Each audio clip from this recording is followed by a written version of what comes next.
Matapos umanong itago noong Duterte administration, muling isa sa publiko ng bagong talagang ombudsman ang SALN ng mga opisyal ng gobyerno. Yan ang agenda report ni Elijah Bonzo. Makalipas ang 5 taon, ibabalik na ang pagsasapubliko ng mga Statement of Assets, Liabilities and Net Worth o SALN ng mga kawani ng gobyerno. Yan ang nilulutong plano ni newly appointed Ombudsman Jesus Crispin Boying Remulla. Ano yan public information na nga yan nahanap natin When we talk about transparency, let's go all the way.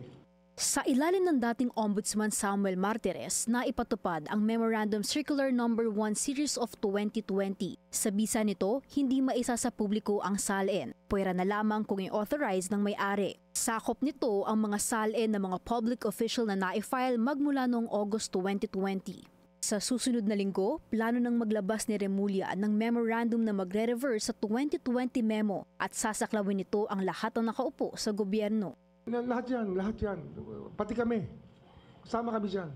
Bilang respeto raw sa opisyal, titignan pa rin ni Remulla ang national security implications nito. Ayaw raw niya na ma-weaponize ang pagsasapubliko ng SALN. Noong panahon din ni dating Ombudsman Martires, pinatigil niya ang pagsasagawa ng lifestyle check sa mga government officials. Ani Remulla, isa sa mga isusulong niya ngayon ay ang pagkakaroon ng crowdsourcing para sa pagsasabalik ng lifestyle checks. Ang lifestyle check kasi mangyayari dyan, hindi natin i-rely lang sa fact-finding dito, sa investigators. We will ask the public to contribute to us sa lifestyle check.